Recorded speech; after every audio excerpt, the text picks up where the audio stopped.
Então, dando um bom dia novamente a todos, agradeço a presença de diletos amigos aqui nessa manhã de quarta-feira para um evento que é especialíssimo, né? É uma aula magna que foi marcada, né? Tá entre os eventos de início de semestre e bimestre da Universidade FUMEC, em especial do Programa de Pós-Graduação em Direito da Universidade FUMEC. E eu tenho aqui a satisfação de receber um dileto amigo, irmão, né, um dos professores que eu digo que, nos dedos de uma das mãos, né, é uma grande referência que eu tenho na minha vida, talvez uma das principais, ou a principal referência que eu tenho na minha vida na área acadêmica, na área profissional, que é o professor Fabrício Veiga. E antes de fazer a apresentação do professor Fabrício Veiga, eu gostaria de registrar a presença aqui do professor desembargador Roberto Apolinário, da professora Renata Apolinário, dos meus diletos amigos, coordenadores da obra que também está sendo lançada hoje, os professores Laís Camargos e Paulo Ricaldoni. Também registrar a presença aqui de outros professores, diletos amigos que estão prestigiando esse evento, como a professora Gabriela Oliveira Freitas, o professor Adriano Ribeiro, o professor Frederico Cordeiro, e tantos amigos, né, colegas, né, advogados, promotores, juízes, que são mestrandos e egressos do nosso programa de pós-graduação, os nossos diletos amigos graduandos, também alunos da graduação que aqui estão prestigiando esse evento. Aqui eu posso agradecer, né, a presença de todos, em nome até do Felipe, que é um dos monitores da pesquisa, um dos 3 monitores da pesquisa, que iniciamos aqui, através desse evento, os trabalhos, né, do GEPRO e do Diálogos. São pesquisas que já vêm sendo desenvolvidas aí já há alguns anos, né?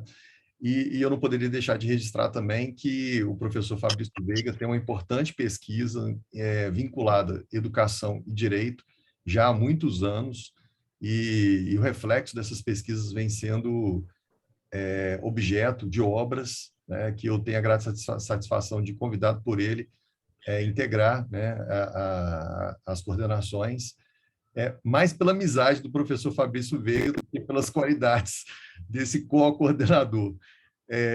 E o professor Fabrício Veiga, já iniciando os trabalhos, o professor Fabrício Veiga ele tem 2 pós-doutorados, um em educação, o professor Fabrício Veiga tem doutorado, mestrado em Direito pela PUC, tem 3 especializações no currículo e graduação na Universidade Federal de Uberlândia. Não é isso, professor Fabrício, caso não esteja enganado. Isso, Estou falando tudo de cabeça, sem ler nada, porque eu conheço o professor Fabrício há quase 20 anos, então, e acompanho, né? O professor Fabrício só tem um senão no currículo dele, é ter sido orientador do Zandona, né? O desorientando do Zandona. É o único senão no currículo do professor Fabrício Veiga, pelo trabalho que o Zandona deu e sempre deu ao professor Fabrício.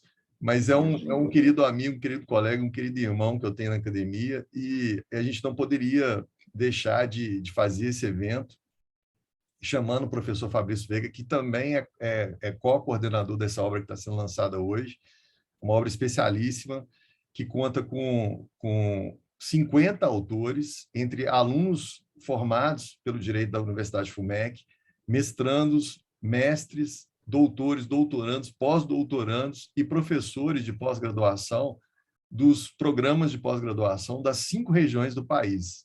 Então, algo quase que, acredito eu, quase que inédito nesse país, nós conseguimos essa obra. E fruto muito do trabalho, né, da professora Laís, do professor Paulo Ricaldoni, que fizeram, disponibilizaram um tempo gigantesco para que essa obra chegasse no ponto que chegou hoje. Até a primeira nota de rodapé, depois vocês vão ter a oportunidade de ter acesso à obra, a primeira nota de rodapé, pela qualidade da obra, até nisso eles tiveram cuidado de fazer, que é a primeira nota de rodapé de cada um dos artigos já tem indicação de como citar aquele artigo já na forma da BNT. Então, é uma obra que tem SBN, tem qualidade de diagramação, qualidade de editoração. Então, o evento de hoje ele é importantíssimo por isso, porque ele significa, tem vários significados, e a gente não poderia deixar de ter esse evento com a abertura de tantos trabalhos sem a presença do professor Fabrício Veiga, né? E, de pronto, eu já, um pouco antes de passar a palavra ao professor Fabrício, o tema da palestra dele foi até uma sugestão que eu dei ao professor Fabrício, e ele gentilmente acolheu, que é exatamente o título da obra dele, né? Que é uma obra importantíssima, uma obra referência no direito brasileiro. Tá? Não sei se todos estão vendo, né? É bom que fica registrado. Já fica aqui a indicação, e eu sempre indico aos meus alunos a aquisição dessa obra. É uma obra referência em princípios, em especial em princípios de processo constitucional, no país e no mundo, né? É uma obra que já vem sendo muito comentada positivamente e muito referenciada pelo tribunal, pelos tribunais, em especial o tribunal aqui no nosso estado. Vários acórdãos, várias decisões já citando o professor Fabrício Veiga.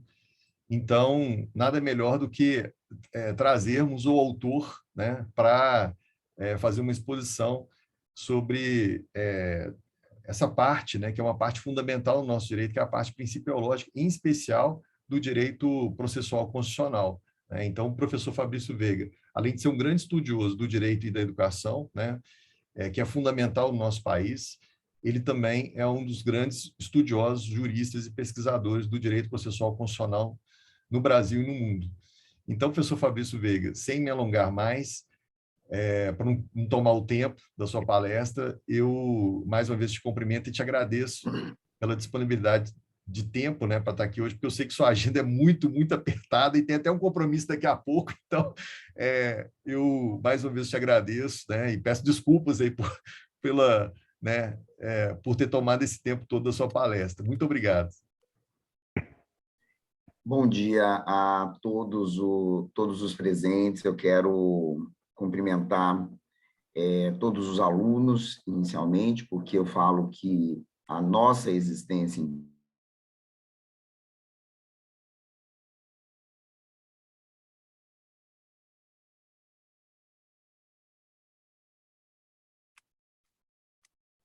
Travou um pouquinho, Fabrício.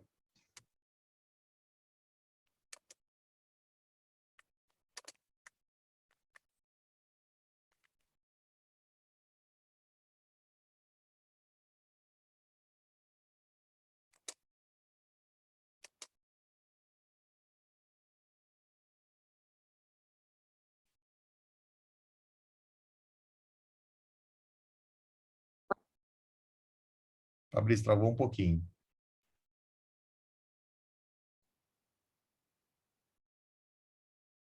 Enquanto a gente aguarda o professor Fabrício retornar, cumprimento aqui a professora Gabriela Oliveira Freitas, que entrou na sala. Bom dia, professor Sérgio. Ainda estou aqui aguardando para iniciar minha aula, então eu vou transmitir a palestra para os alunos, né, e seguir com a aula posteriormente. Mas também cumprimento o professor Fabrício, é uma honra recebê-lo aqui na FUMEC. Foi professor meu também, né? E agradeço a presença de todos os alunos. Tenho certeza que vai ser muito valorosa a palestra do professor Fabrício.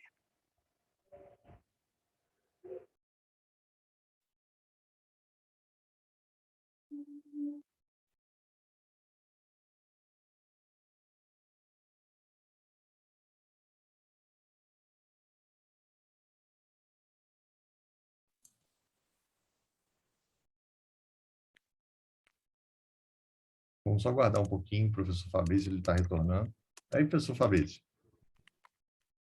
Voltou. Só o som agora.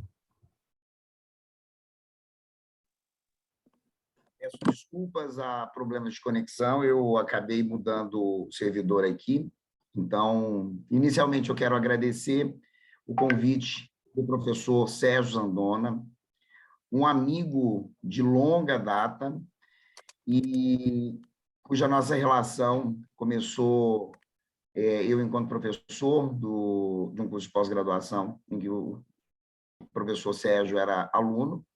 E eu falo que as amizades verdadeiras, elas ultrapassam o tempo cronológico, né? A gente já está na perspectiva do tempo lógico. Quero externar minha alegria aqui de reencontrar, quero cumprimentar os alunos presentes, a essência da nossa existência. Quero cumprimentar os professores presentes, o desembargador Apolinário, a professora Renata Apolinário, professor Adriano Ribeiro, professor Frederico, e os demais professores presentes, e estender um cumprimento especial a alguns amigos que eu tenho especiais aí na FUMEC. A professora Gabriela Oliveira, estou morrendo de saudade dela, estou vendo ela aqui na minha tela. O professor André Cordeiro Leal, não posso deixar de estender os meus cumprimentos a ele, um querido amigo. O professor Frederico Gabriche, professora Silvana Lobo. Então, quando eu venho à FUMEC, eu me sinto muito acolhido assim, muito com uma responsabilidade muito grande, né? Porque eu falo assim, a gente vai inventando esses doutorados, pós-doutorados, né? E a responsabilidade só aumenta. Então, eu quero minimizar isso daqui num bate-papo, tá? Entre juristas e compartilhamento de muito mais angústias enquanto pesquisador do que propriamente de uma palestra magna.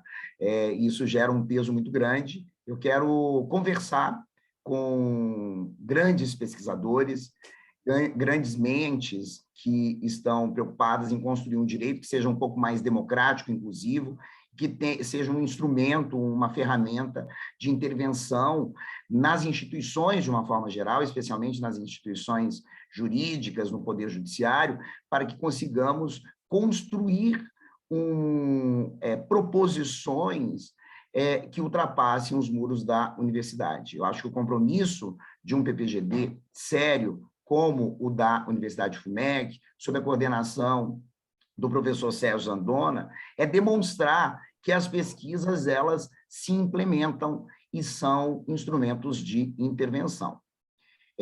O que eu propus hoje, o que foi sugerido pelo professor Sérgio, de pronto eu atendi, foi discutir a questão dos princípios regentes do processo civil no Estado Democrático, que foi um livro que eu publiquei em 2019, justamente com o objetivo de demonstrar o que é o direito, né? Quando a gente fala em direito,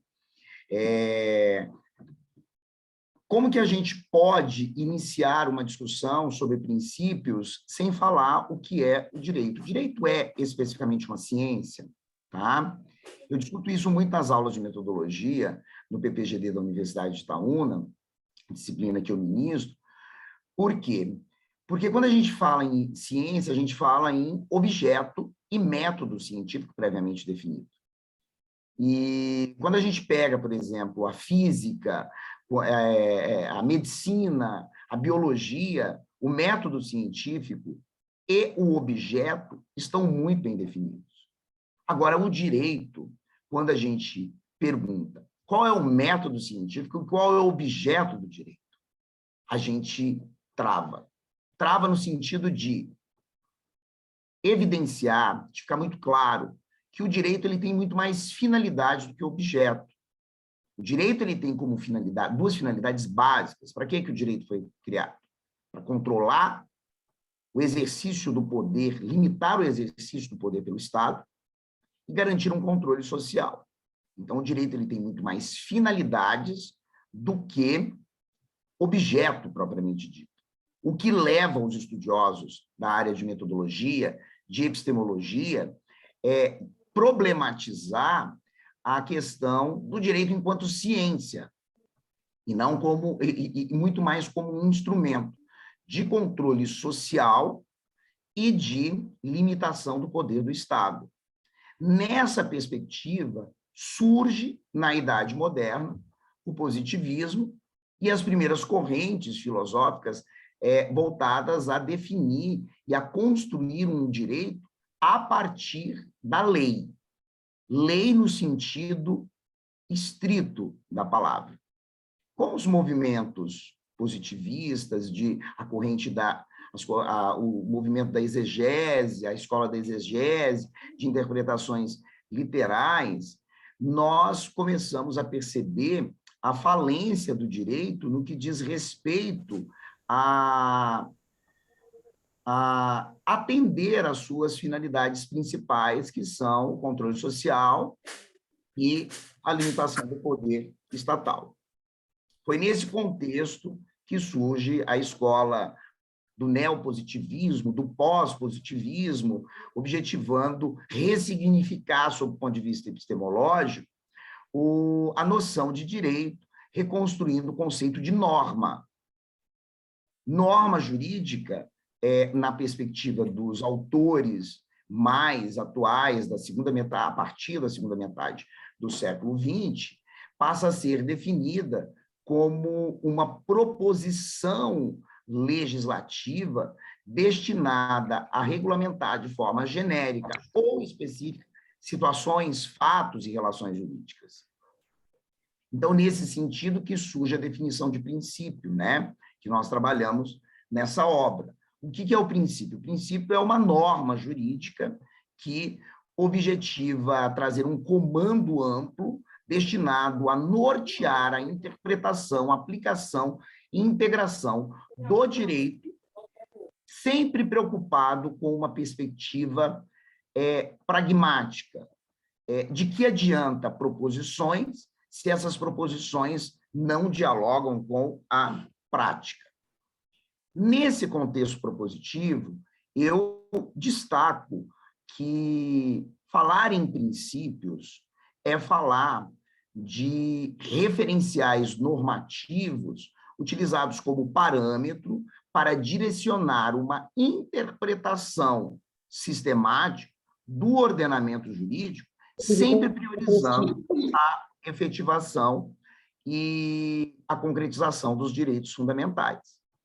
Partindo-se do pressuposto de que o texto da Constituição Brasileira de 88 traz como paradigma de Estado a democracia, o Estado democrático de direito, a hermenêutica constitucional que se pretende construir na perspectiva epistemológica e principiológica é de efetivação daqueles direitos fundamentais estabelecidos no plano constituinte e instituinte. E por que eu resolvi apresentar para a comunidade científica essa obra? Para demonstrar que o direito não é a norma, o direito é uma ciência ou uma proposição que se constrói, que se desenha, que se ressignifica a partir da interpretação.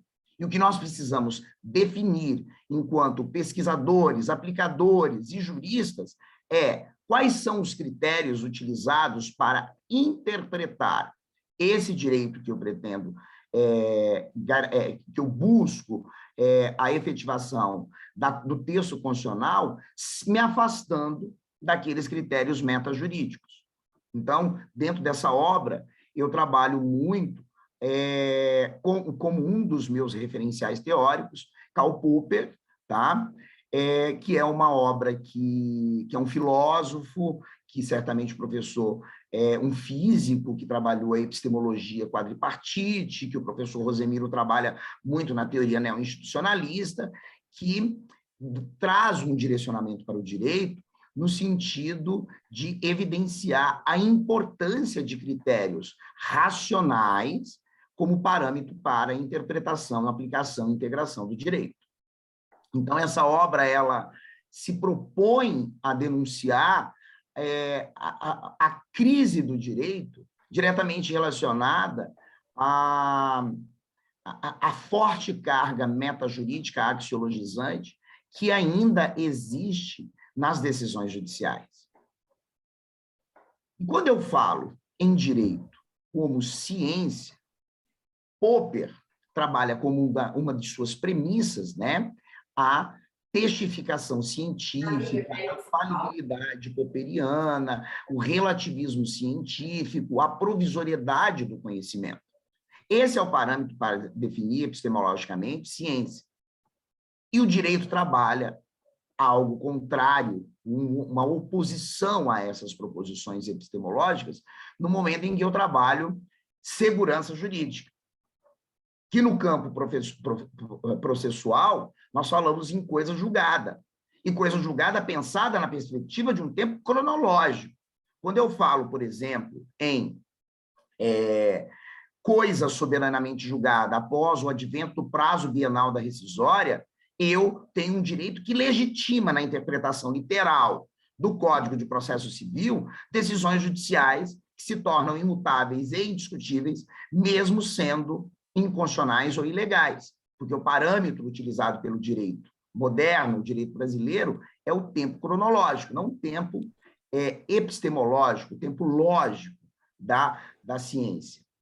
E aí, quando eu pego, por exemplo, a ação de querela nullitatis insanabilis, eu rompo com essa perspectiva e trabalho um conceito de um direito muito mais científico e um direito muito menos dogmático, um direito muito menos preso à segurança.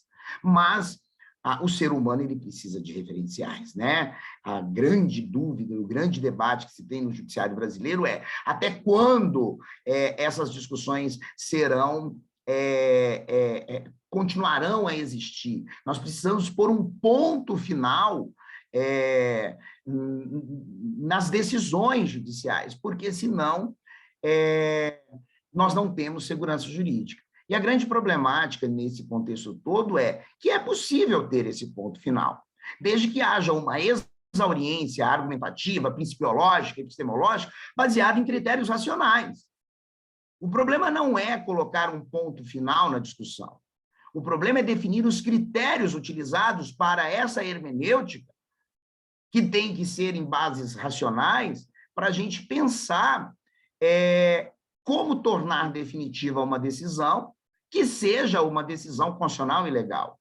O que nós precisamos repensar e ressignificar, sob o ponto de vista do processo constitucional democrático, da hermenêutica constitucional democrática, é o quê? Como que nós implementaremos uma democracia se nós continuamos a utilizar referenciais filosóficos de um tempo cronológico para pensar e construir discussões que não são necessariamente baseadas em critérios constitucionais, em critérios legais e etc. Então, a partir desse brainstorm, tá? Dessa apresentação inicial, é que eu resolvi escrever esse livro, tá? Que é uma compreensão filosófica dos princípios como um referencial interpretativo, normativo, baseado em critérios racionais, de construção de um direito que se efetive em bases lógicas, de um tempo epistemológico, não de um tempo cronológico. E aí, por isso que eu mencionei como um dos exemplos a querela nullitatis insanabilis, como se fosse a revisão criminal do processo civil, né? E quando a gente discute a querela nullitatis insanabilis no processo civil, nós temos uma produção científica incipiente em termos de pós-graduação em stricto sensu, porque ainda nós continuamos a pensar o direito a partir do conceito de segurança jurídica. E é possível ter essa segurança jurídica, mas uma segurança jurídica que não seja construída a partir de juízos a priorísticos, de juízos sintéticos, mas a partir de perspectivas de um processo visto como um espaço de ampla dialeticidade e exauriência argumentativa, tá? Em que os sujeitos poderão discutir os pontos controversos da demanda numa perspectiva não só isonômica, mas isomênica. Porque quando eu falo em isomenia, eu falo em igualdade argumentativa no espaço processual. Eu não falo de uma igualdade no sentido apenas de paridade de armas, como dizia Fadi Salari. Falar em processo constitucional numa perspectiva epistemológica, numa perspectiva constitucionalizada, é trabalhar a noção do processo como um espaço de ampla exauriência argumentativa. E essa exauriência argumentativa se dá em bases epistemológicas, em bases pautada em critérios racionais, não em critérios, rompendo com a metajuridicidade, a axiologia, que sempre assombrou o Poder Judiciário e que sempre gerou instabilidade para o jurisdicionado. Então, eu acho que esse movimento de pensar um direito numa perspectiva mais principiológica é construir um direito mais democrático. E aí, nessa obra, eu trabalho 38 princípios 37 princípios do processo civil, né? Direcionado a uma reflexão mais voltada ao processo civil, um ensaio a uma teoria geral do processo, mas não aquela teoria geral do processo baseada apenas em parâmetros dogmáticos. Eu trago à baila uma reflexão de uma noção principiológica de um processo visto como espaço, não como mero instrumento para o exercício da jurisdição. E no momento em que eu trabalho o processo enquanto espaço de ampla exauriência argumentativa, eu não retiro os poderes do juiz. Eu coloco o juiz como um dos sujeitos e um dos interlocutores na construção dialógica isomênica do provimento final. E agora, após essas breves colocações, objetivando justificar o porquê desse texto, né? Porque eu, enquanto profissional do direito, eu sempre quis apresentar e propor para a comunidade acadêmica algumas discussões que possam gerar outras pesquisas. Eu acho que o papel do pesquisador não é gerar dissenso, porque não se constrói democracia com consenso. O papel do pesquisador, na verdade, é gerar dissenso, tá? Porque o consenso limita o espaço argumentativo e as reflexões construídas na perspectiva epistemológica. O consenso. O dissenso gera o quê? Rupturas. Rupturas na perspectiva epistemológica são discussões científicas. Então, eu acho que essa oportunidade é uma oportunidade da gente compartilhar textos. Tem um texto, por exemplo, do Francis Wolff, que ele discute, a gente trabalhou isso muito no doutorado, quando fizemos doutorado na mesma época, eu e o professor Sérgio, tem um texto do Francis Wolff que ele discute a questão da isomenia, que precisa ser revisitado na perspectiva principiológica de um modelo constitucional de processo. Eu não posso continuar compreendendo o processo apenas na matriz fato-salariana de isonomia enquanto paridade de armas. Claro que fato-salário trouxe uma contribuição significativa, mas de que adianta trabalharmos paridade de armas se os sujeitos do processo eles não estão no mesmo plano de argumentação científica? E quando eu falo no mesmo plano de argumentação científica, eu não falo apenas da oportunidade de argumentação, mas da reciprocidade na construção dessa argumentação. E o que significa isso em termos práticos, né? Em termos práticos, além do processo constitucional ter que ser um espaço de discussão, de exauriência argumentativa dos pontos controversos da demanda, fundado em parâmetros racionais, aquilo que é trazido pelas partes, direto ou indiretamente vinculadas ao objeto da lide, precisa ser um start para a interlocução com o magistrado, tá? Que é a proposição do 489. O que o 489 do CPC trouxe? A obrigatoriedade de o magistrado estabelecer essa interlocução com o jurisdicionado, baseando-se em critérios racionais. Então, após não sei se eu consegui me fazer claro de uma forma didática, né? Mas eu acho que numa discussão entre estudiosos e pesquisadores num programa de pós-graduação estricto sensu, eu não vim com a intenção de trazer reflexões lineares. Eu acho que o papel aqui é trazer algumas discussões esféricas no sentido de problematizar questões. E quando a gente fala de alguns princípios, por exemplo, eu vejo muito a academia trabalhando, não há um cuidado teórico,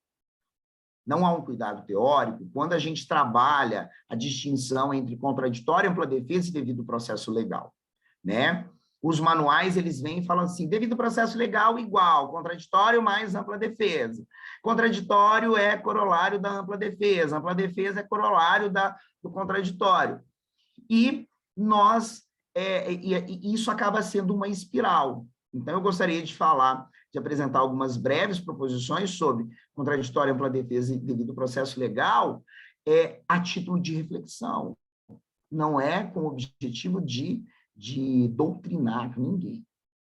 O contraditório eu trabalho nessa obra como um princípio que garante a exauriência argumentativa dos pontos controversos da demanda.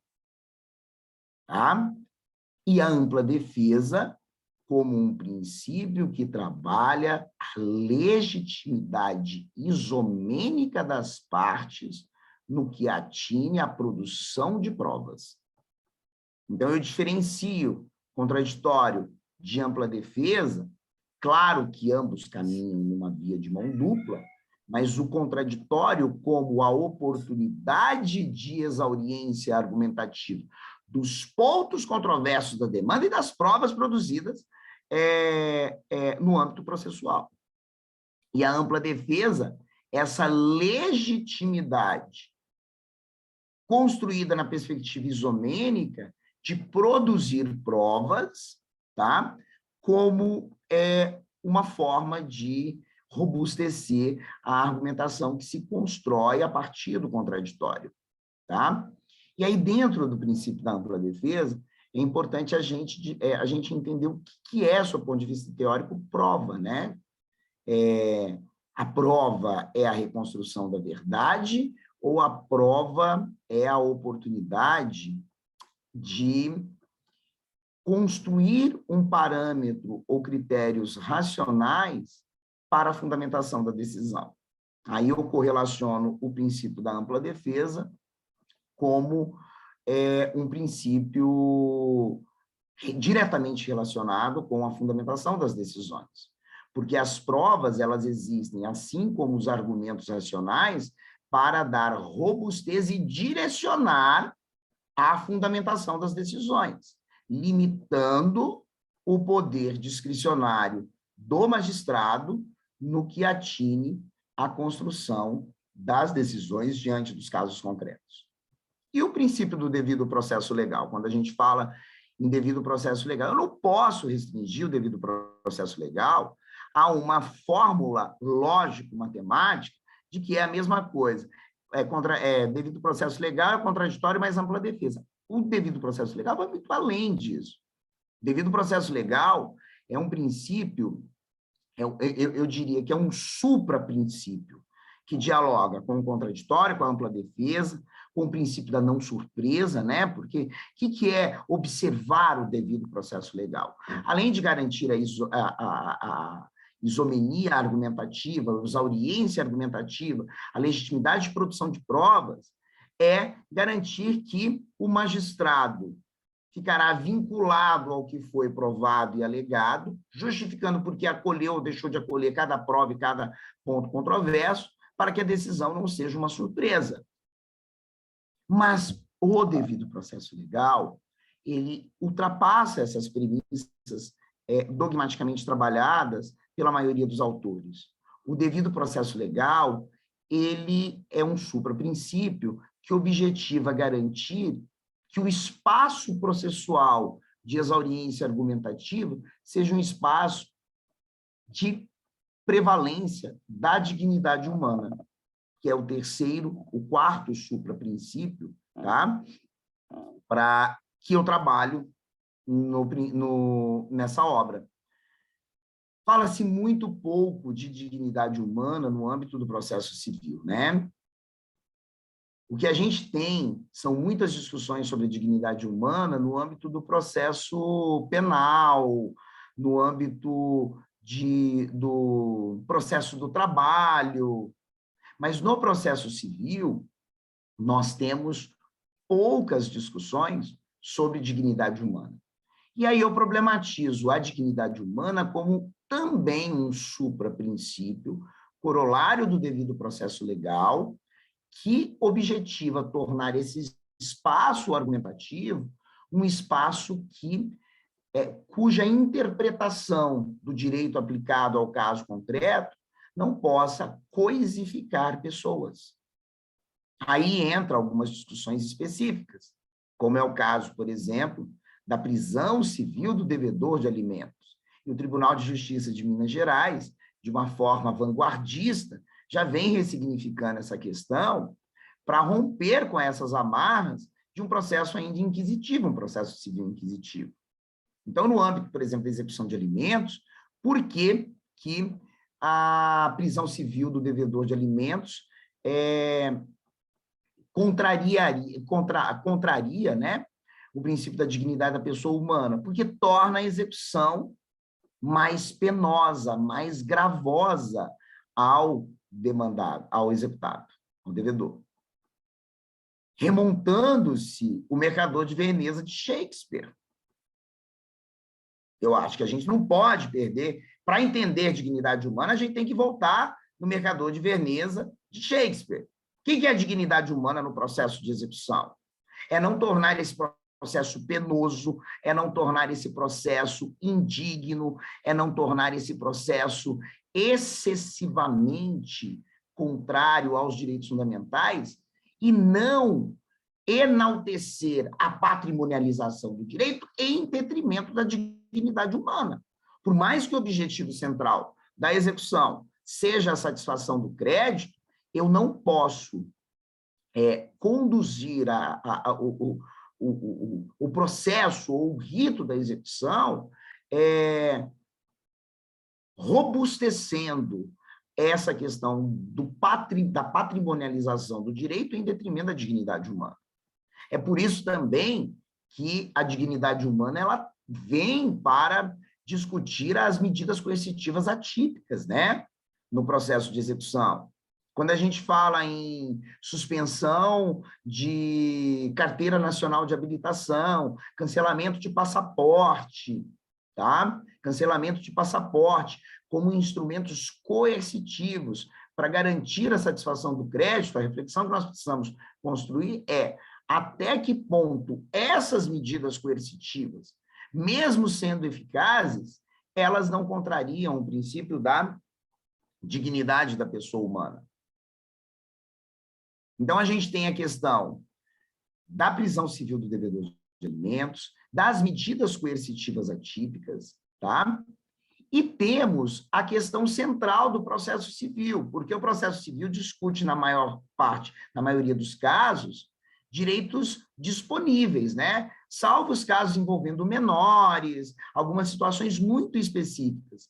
Mas o eixo central do processo civil são questões patrimoniais. É o direito de propriedade, são os contratos, são os negócios jurídicos, é o direito sucessório, que são questões estritamente patrimoniais. E quando eu falo em dignidade humana, eu não posso absolutizar as questões patrimoniais em detrimento das questões da pessoa humana, da dignidade humana.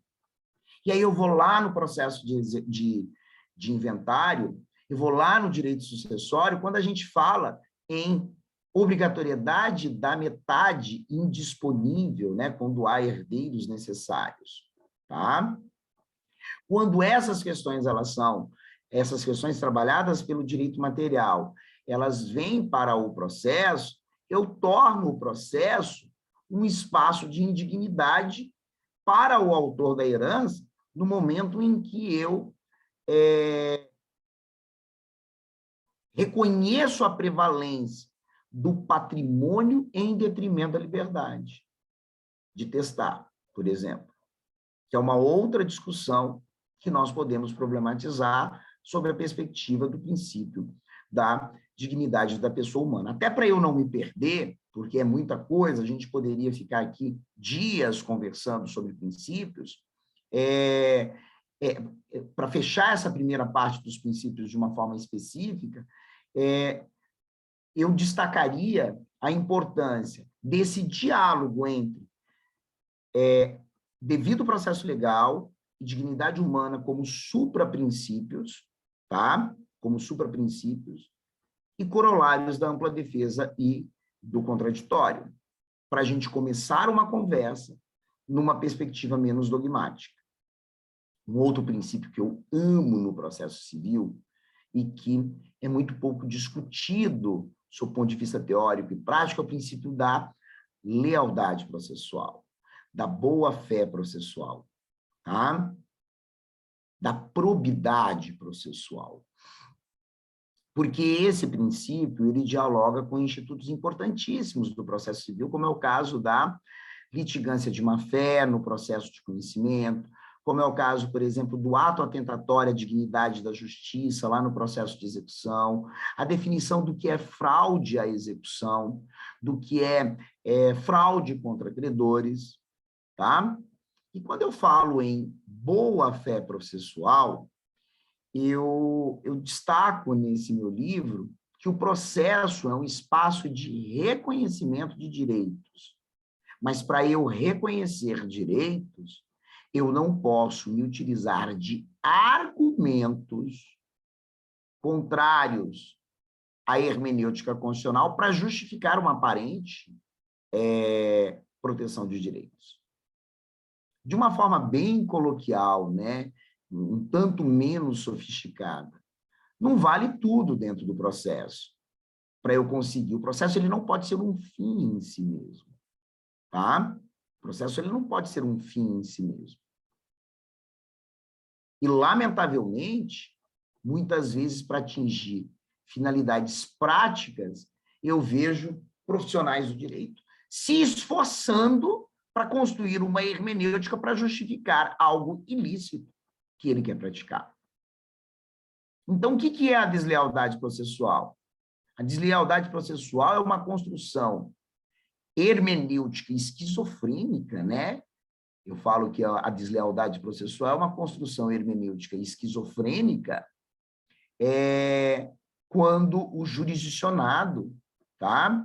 Ele constrói argumentos e começa a acreditar que esses argumentos hermenêuticos eles são suficientes para obscurecer condutas evidentemente ilícitas, né? Aí vem o judiciário e fala assim, olha, o que você está querendo fazer é fraude, tá?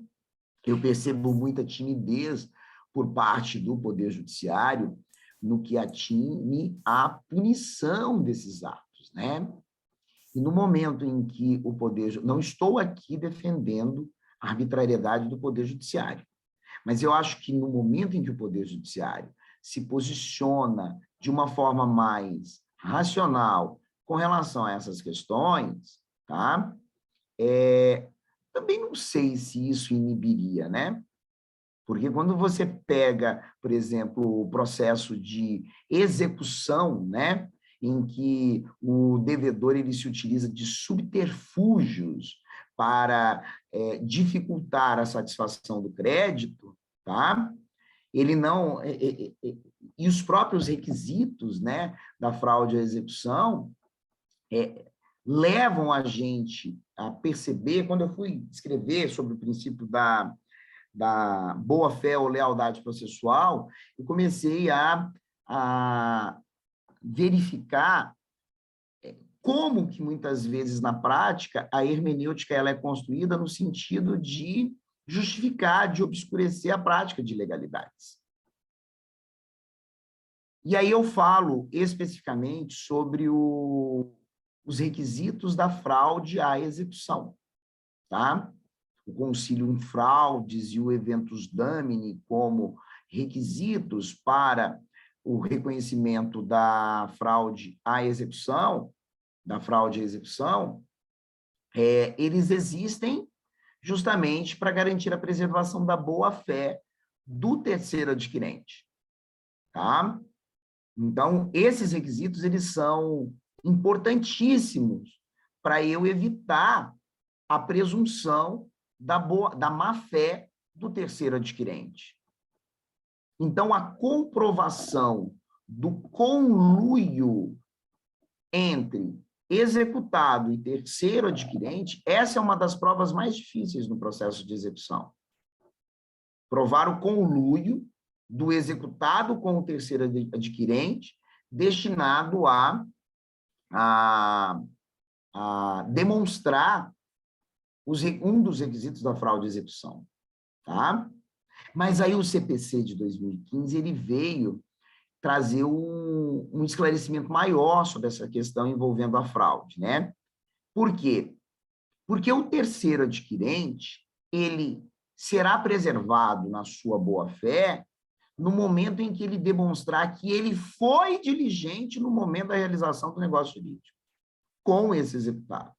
E o que é ser diligente? Tirar as certidões exigidas para qualquer negócio jurídico, verificar que ele não tinha condições de saber que, naquele momento do negócio jurídico, que existia uma execução para prevalecer a boa-fé. Agora, no processo de conhecimento, quando a gente fala em litigância de má-fé, tá? Não quero aqui defender a presunção da má-fé, mas eu quero problematizar uma questão da litigância de má-fé aqui para demonstrar a dificuldade de se comprovar uma litigância de má-fé hoje no processo civil. O entendimento de muitos julgadores, de muitos tribunais, é no sentido de exigir a comprovação do dolo específico do agente em agir de má-fé. Tá? Não seria necessário pensarmos em elementos mais objetivos para trabalharmos a litigância de má-fé? Como não dá para a gente trabalhar todas as hipóteses de litigância de má-fé, vamos pensar em recurso manifestamente protelatório. Tá? Recurso manifestamente protelatório. Um dos grandes problemas hoje enfrentados pelo Poder Judiciário. Alguns advogados falam assim, você pode me contratar que eu vou recorrendo, que eu vou obstaculizando o deslinde do feito. Tá? O que é recurso manifestamente protelatório? Recurso manifestamente protelatório é aquele proposto fora das hipóteses de cabimento ou distorcendo-se de uma forma clara as hipóteses de cabimento ou quando não há comprovação efetiva da sucumbência, a ponto e de um interesse recursal, a ponto de justificar a propositura do recurso. Isso acontece todos os dias para quem está nos tribunais. Isso é uma realidade dos desembargadores, dos assessores dos tribunais hoje. E eu sempre me questiono, não estou aqui, não quero aqui deslegitimar ou limitar o duplo grau de jurisdição. Mas quando eu falo em duplo grau de jurisdição, eu falo num princípio que se efetiva dentro de um contexto de uma legitimidade, de comprovação de interesse de agir, de comprovação de hipótese de cabimento, de comprovação de elementos, de existência de elementos racionais que justifiquem o reexame da decisão. E por que nós temos uma aplicação tão tímida da litigância de má-fé quando falamos em recursos manifestamente protelatórios? Recursos manifestamente protelatórios. Fica aí a reflexão, depois para a gente conversar, e para não ficar só um monólogo e a gente ter uma oportunidade de diálogo. Outro princípio que eu trabalho e que foi muito importante, eu acho que foi um dos mais importantes princípios trazidos pelo CPC de 2015, é o princípio da primazia do mérito, né? Porque o princípio da primazia do mérito, ele rompe com aquele formalismo exacerbado, utilizado como critério para limitar o espaço de ampla dialeticidade processual, tá? Então, ontem mesmo, numa banca de um orientando meu, um juiz federal, a gente conversava, ele falou assim, Fabrício, hoje o CPC sinaliza na seguinte direção, o juiz tem que julgar o processo. Ele tem que conduzir o processo de uma forma, a marcha procedimental, de uma forma mais técnica, de modo a sanar todos os vícios. E esse princípio, ele foi muito importante no campo recursal para acabar com aquela jurisprudência defensiva que existia de inadmissibilidade, por exemplo, de recurso de agravo no instrumento, por ausência de um dos documentos obrigatórios, ou em caso de inadmissibilidade de recurso especial, de uma forma sumária, o recurso extraordinário, quando falta um dos requisitos formais. Então, a contribuição que o legislador trouxe quando abordou o princípio da primazia do mérito foi de significativa importância. Por quê? Porque a técnica, o formalismo, ele não pode se sobrepor à argumentação processual. Eu falo que entre o debate processual e o formalismo, nós precisamos verificar. É possível sanar esse vício? Se for possível, temos que oportunizar essa correção. Porque o objetivo central do processo constitucional democrático é o amplo debate e a exauriência argumentativa das provas e pontos controversos da demanda. Então, a forma não pode se sobrepor ao direito. Por quê? Senão o próprio direito ele perde o sentido. Tá? Então, se eu demonstro que o direito ali debatido, as provas ali debatidas, são mais importantes do que a forma em si, eu aplico o princípio da primazia do mérito. Um outro princípio que eu gosto muito no CPC de 2015 é o princípio da cooperação, né? Que gera um monte de debate. Tá? O que é cooperar no âmbito do processo civil? É não obstaculizar de uma forma ilegítima o esclarecimento dos pontos controversos da demanda. Isso que é cooperar. O exercício legítimo do contraditório e da ampla defesa ocorrerá no sentido de permitir que o demandado alegue fatos instintivos, modificativos ou impeditivos do direito do autor, torne controverso os fatos alegados, tá? E não deixe, e não obstaculize, né, o esclarecimento dessas questões.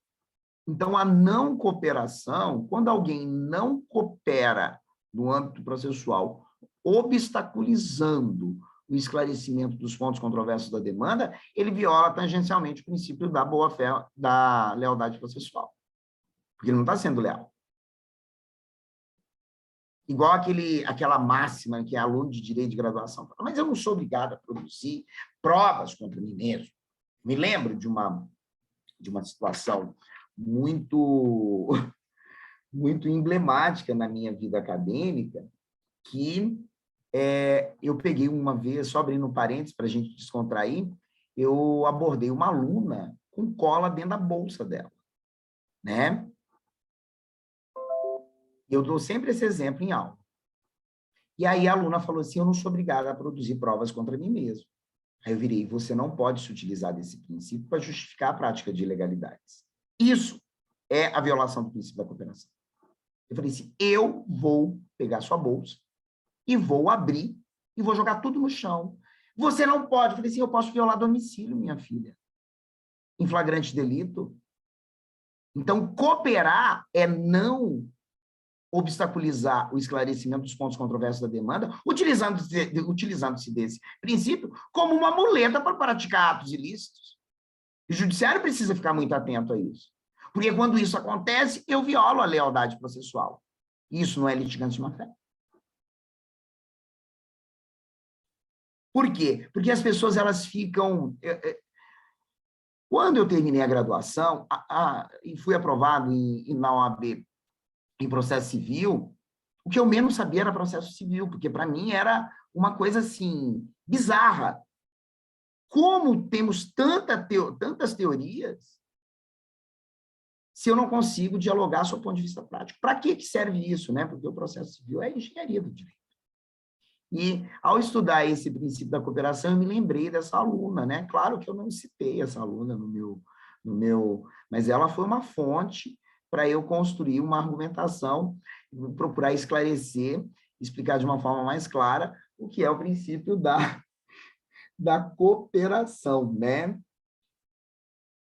Deixe-me ver aqui, ó, um outro princípio que eu trabalho e acho fantástico, que merece uma discussão nessa manhã, é o princípio da celeridade processual.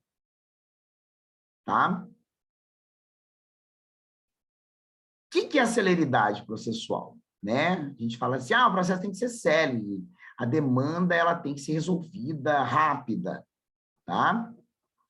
Eu trabalho a celeridade processual como corolário da duração razoável do processo. Eu não adentro tanto a essas discussões teóricas, mas o que eu procuro deixar muito claro no livro é celeridade processual é permitir a exauriência argumentativa dos pontos controversos da demanda e das provas produzidas pelas partes, dentro de um tempo razoável o suficiente para evitar o perecimento do direito. É o que Rui Barbosa dizia. Já. Um processo que julga a lide após o perecimento do direito não pode ser um processo célere. Por que eu digo isso? Eu não posso sumarizar a cognício, limitar o espaço processual de debate a partir de um referencial de tempo cronológico.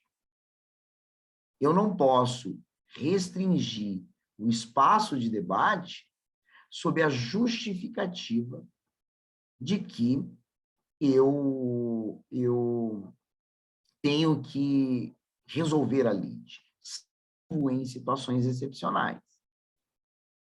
Tá? Então, celeridade processual é a ampla exauriência argumentativa dos pontos controversos da demanda e das provas produzidas dentro de um tempo razoável o suficiente para evitar o perecimento do direito.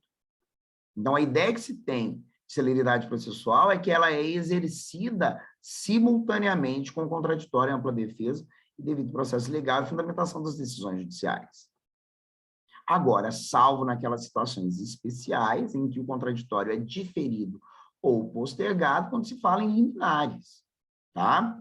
Quando se demonstra o fumus boniuris, o perigo in mora, seja em primeira instância numa tutela antecipada, seja em segunda instância num efeito suspensivo ativo ou num efeito suspensivo, em que o contraditório ele não é violado, ele é diferido ou postergado em razão da urgência e da peculiaridade do caso concreto.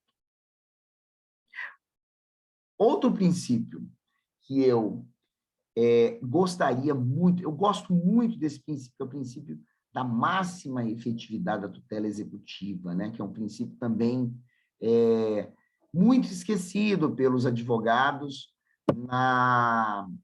dos credores, né? Esse princípio ele tem que ser interpretado e aplicado em conjunto com um outro princípio específico da execução, que é o princípio da execução menos gravosa, menos lesiva à pessoa do devedor, tá? Então, o que eu falo muito para os meus alunos da graduação, quando falamos em princípio da máxima efetividade da tutela executiva? O credor, ele tem o direito de satisfazer o crédito, mas ele não tem o direito de escolher a forma como ele vai satisfazer o crédito, a forma como ele vai satisfazer o crédito, se houver mais de uma hipótese de satisfação do crédito. Por isso que tem aquela ordem preferencial de penhora, tá? É por isso que eu tenho aquela ordem preferencial de penhora.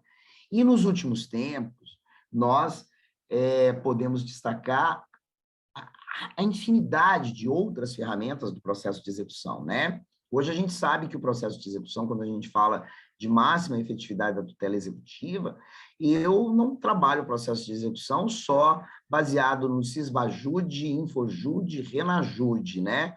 E eu há algum tempo eu falava assim, gente, ó, se você fizer o Sisbajude, Renajude, Infojude negativo, Deus me ajude, porque é pobre, alerta da existência de pobre no polo passivo da execução. Alerta de uma execução frustrada. Tá? Alerta de uma execução frustrada. E hoje nós temos, como desdobramento desse princípio, o Sisbajude de teimosinha, nós temos outras medidas executivas, sejam de natureza satisfativa ou coercitiva, que são desdobramentos da interpretação do princípio da máxima efetividade da tutela executiva. Tá? Em contrapartida, nós temos o princípio da execução menos gravosa, que tem relação direta com o princípio da dignidade da pessoa humana. Porque o que é uma execução menos gravosa? É uma execução que não seja penosa, é uma execução que não seja excessivamente lesiva à pessoa do devedor, a ponto de justificar ou de gerar, ou de desencadear a violação do princípio da dignidade da pessoa humana.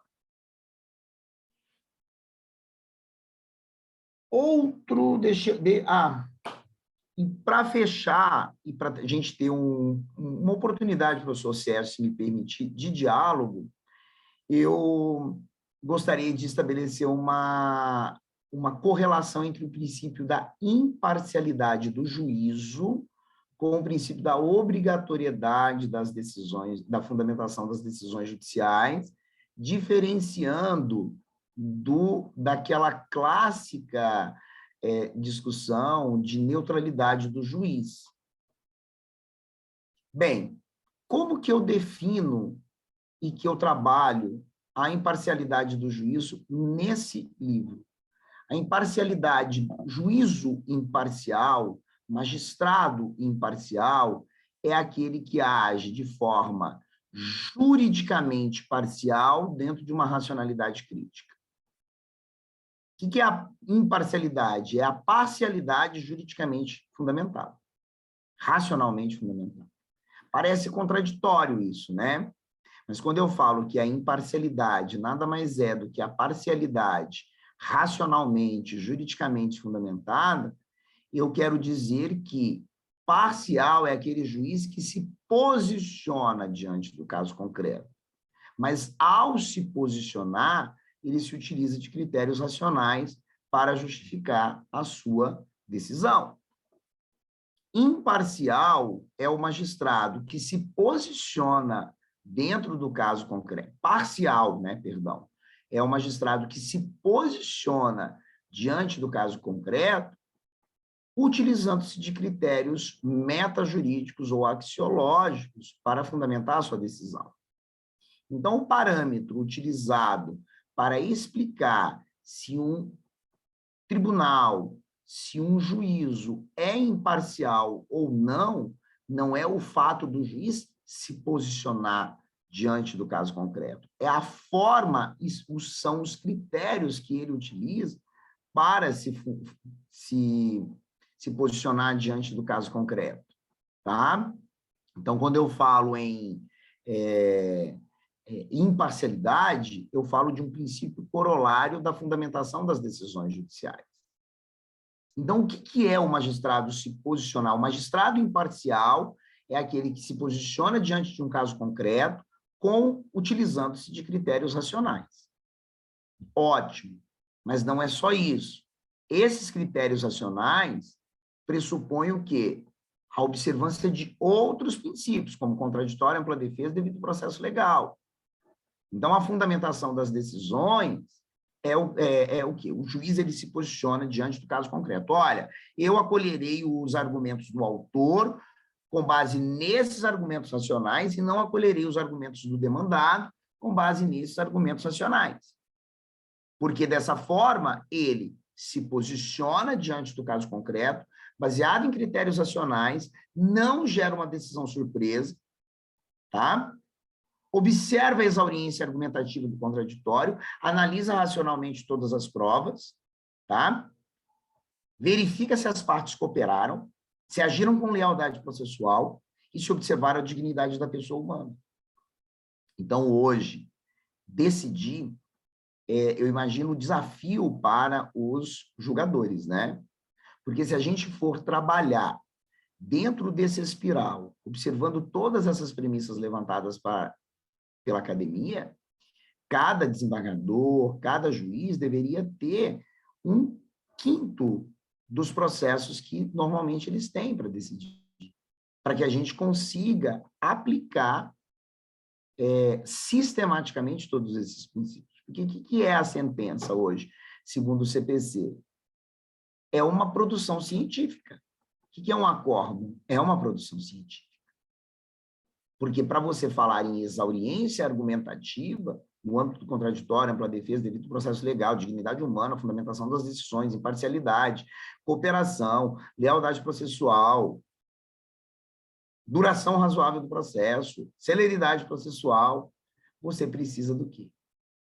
Produzir cientificamente um texto em que os fatos alegados sejam analisados na perspectiva daquilo que foi alegado, devendo o juiz justificar por que acolheu ou por que deixou de acolher cada um dos pontos trabalhados no âmbito do processo. Eu não sei, professor Sérgio, se essa minha fala foi um brainstorm, se teve linearidade ou se foi esférica, mas, assim, de uma forma muito singela, eu quero agradecer a oportunidade e espero de ter trazido algo que seja minimamente útil para o despertar da curiosidade epistemológica, tá? É um desafio falar para profissionais desse gabarito. Eu falo que a fala ela não pode ser muito linear, mas também a gente tem que controlar a nossa loucura acadêmica, né? Porque senão a pessoa fala assim, tem que interditar essa pessoa. Aí você tem que transitar entre a sanidade, tá? E a epistemologia, né? Porque se você se desprende muito da sanidade, da praxis, as pessoas começam a achar que é processo de interdição, né? Se você vai lá para a epistemologia quadripartite, aí começam a falar assim, aquele cara não chama ele mais não, tá? Ninguém entende nada do que ele fala, né? Mas, ao mesmo tempo, tem o desafio de não ser tão dogmático, porque eu estou falando para doutores, eu estou falando para juristas, eu estou falando para profissionais e o desafio é trazer algumas questões novas, algumas percepções, que não sejam mera repetição. Foi isso que, pelo menos, eu procurei me esforçar. Eu espero, professor Sérgio, meu querido amigo Sérgio, não tê-lo decepcionado, tá? Mas se eu assim tiver feito, já antecipo as minhas escusas. Devolvo a palavra para o professor Sérgio. Professor Fabrício, a sua palestra, aula magna, aqui no nosso PPGD FUMEC é maravilhosa. Né? É muito clara, muito didática, como é a sua obra. Né? E é impressionante como que uma obra e uma fala tão profunda consegue ser, ao mesmo tempo, tão didática. Né? Didática, precisa, objetiva, que é aquilo que a gente sempre defendeu, né? E eu aprendi a defender nas suas aulas, sendo seu aluno, né? Seu aluno e orientando. Eu recebi mensagens aqui de vários mestrandos, egressos, né? Eu registro aqui professor Marcos Vale, professor André Ladeira, professor Ricardo Torres, professora Carol, né? Freitas, que eu sei que é sua amiga também, está pulando Carol está aí, um tá beijo aqui, para Carol. é uma querida professora também, mestranda no nosso programa, e eu sei que ela tem uma admiração enorme por você, e está aqui pulando de alegria, porque você tocou em vários pontos aí, são pontos que são pontos chaves na dissertação dela, né? Então ela está pulando de alegria aqui, mandando mensagem, falando, o professor Fabrício está tocando aqui em assuntos que são importantíssimos na minha dissertação, então isso aí só reforça a grandeza da sua fala. eu sei que daqui a pouco você tem um compromisso, professor Fabrício, então assim, eu não vou tomar muito o seu tempo. Eu fui, inclusive, acompanhando aqui pelo sumário, pelo sumário do livro, ó, né? Ah, Mais uma vez eu apresento a você, gente, ó, a qualidade da obra está, inclusive, na qualidade, né, que a gente viu aqui hoje da fala do professor Fabrício. Então, não deixe de adquirir essa obra, é uma obra que é fundamental no estudo do direito brasileiro, então, do direito professor do Sérgio, processo constitucional. Né? sabe Diga, o que eu gostaria de acrescentar, se o professor me permitir? claro, Eu falo que nós, pesquisadores, nós somos muito atrevidos, né? Porque escrever e se expor é ficar nu cientificamente, né? Para apanhar, né? Eu falo assim, quem gosta de estudar, eu falo que é uma pessoa assim que tem um nível mínimo de esquizofrenia, né? Porque é, é ter coragem de falar, sabendo que você será criticado, ou pela falta de clareza, ou pelo excesso de profundidade, ou pela superficialidade, alguma forma nós sempre seremos criticados. Tá? E nós gostamos disso. É uma coisa louca isso, né? Eu falo, nós nos reunimos para compartilhar essas angústias, né? Ou para pelo menos buscar conforto, né? Para falar assim, eu tenho pares iguais a mim, né? Que são tão ousados. Então, eu acho assim, a condução do PPGD, da FUMEC, por você, professor Sérgio, engrandece de uma forma substancial pela coragem de assumir alguns desafios acadêmicos, porque a academia ela tem que ser usada, né? A academia ela não pode ser doutrinadora, né? Ela não pode ser uma academia covarde, né? E nós podemos fazer e devemos fazer todos os tipos de crítica, mas nós só precisamos saber como realizá-las. E o professor permite trabalhar um último princípio, claro. que é o princípio da oralidade. Oralidade, quando eu fui estudar esse princípio, quando você pega a doutrina, a maior parte dos manuais fala que a oralidade ela tem uma relação direta com a celeridade, não é? O processo precisa ser oral para ser rápido, não é isso que a gente aprende? E aí eu falei assim, não, oralidade não é isso. Aí eu voltei lá em Kiovenda, Sérgio, para estudar oralidade, porque o Kiovenda ele tem um livro de processo oral. E revisitando o Kiovenda, eu percebi que a oralidade ela foi pensada pelos italianos numa outra perspectiva muito diferente do que nós trabalhamos hoje. A oralidade ela não objetiva garantir maior celeridade no processo de forma necessária. A oralidade, ela existe para permitir que o julgador e as partes consigam perquirir com maior exatidão as entrelinhas das questões trabalhadas. Que muitas vezes numa petição ou nas letras frias das peças processuais, eu não consigo identificar. E às vezes o juiz, numa audiência, numa conversa informal, mesmo não tendo acordo, ele consegue identificar nas entrelinhas das falas das pessoas o que se encontra expressamente previsto naquela letra fria das petições trazidas aos autos.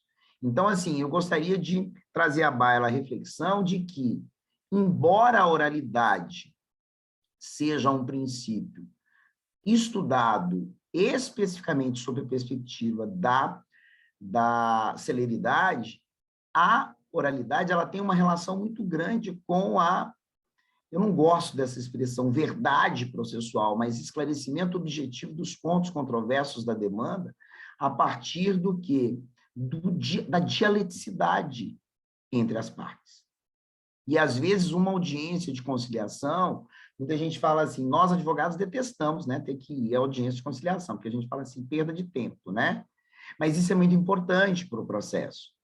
Isso é muito importante para quem vai julgar, tá? E quando eu falo também em oralidade, eu destaco também a importância de os advogados, apenas quando necessário e sem ius esperneandi, eu gosto muito de usar essa expressão, se dirigir aos magistrados, seja em primeira ou segunda instância, no sentido de despachar e esclarecer, talvez, questões que existem naquele caso concreto e que não podem ser colocadas naquelas petições, porque senão vira um palco de ofensas, tá? Então, a importância da oralidade é nesse sentido, tanto nos despachos, como também nas sustentações orais. Eu falo que sustentação oral não pode ser apenas uma oportunidade de você reforçar aquilo que está nas petições.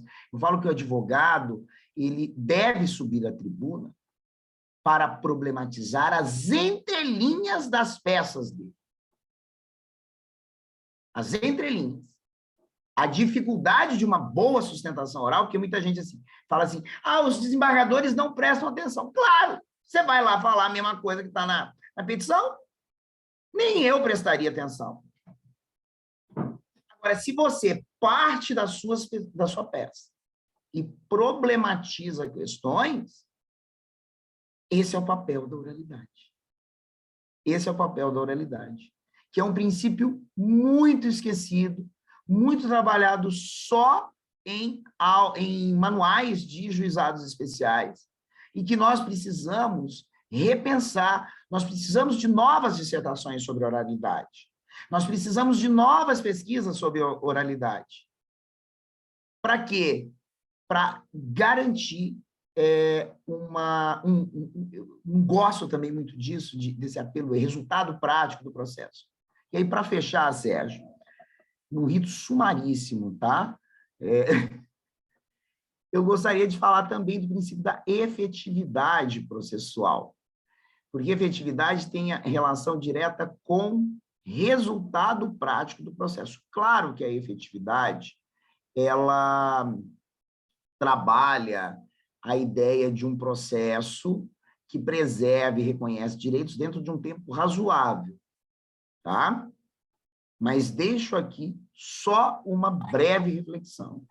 A efetividade não pode ser um princípio utilizado para justificar a sumarização da cognício, ou seja, a restrição do espaço processual de debate, dos pontos controvertidos e das provas produzidas em juízo. É isso. Agora eu vou recorrer à minha Nossa Senhora do Silêncio, que eu tenho essa santa, tá? Porque senão eu fico falando aqui, eu falo assim, ser professor é muito bom, né? Porque a gente fala o que a gente pensa, o que a gente estuda, e tem gente para ouvir, né? Que é profissão melhor que essa, né? Por isso que isso daqui é uma cachaça, não é? Onde que você fala o que você pensa, o que você estuda, compartilha as suas angústias, às vezes, em sala de aula, e tem gente para ouvir, né? Olha que profissão maravilhosa. É isso, professor Sérgio.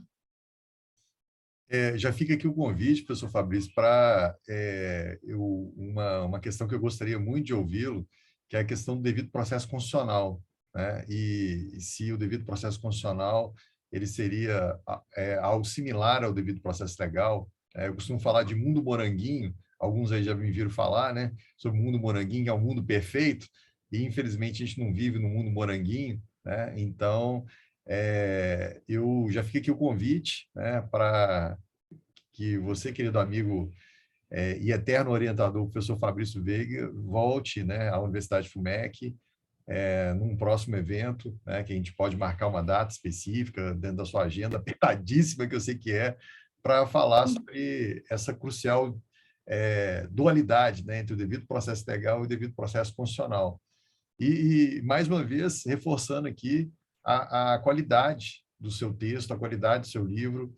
é uma obra que é referência no gabinete que eu trabalho, né, que é o gabinete do professor, né, e desembargador Gamboge, que lá esteve, né, o desembargador Apolinário também, né, nos ensinando, né, e também adotou o seu livro como uma referência nas decisões, professor Fabrício. Então, assim, agradecer, né, pelo fato de ter nos trazido, né, essa obra, que é uma obra magnífica, e eu fico muito feliz de ter a oportunidade de uma forma ou de outra, com esses convites para essas palestras, essas aulas magnas, tá prestigiando, né, e homenageando professores que eu tive e tenho como referência na academia, e um deles certamente é você, querido amigo e irmão Fabrício Veiga. Né? Eu sei que você tem um compromisso agora, eu fiz um compromisso de te liberar até 10h30, então, nesses 2 minutos aí, eu vou franquear a palavra aos presentes, de forma sumaríssima também, se alguém quiser fazer alguma consideração, né, em especial a professora Laís, professor Paulo Ricaldoni, que são os nossos coordenadores da obra que está sendo lançada hoje.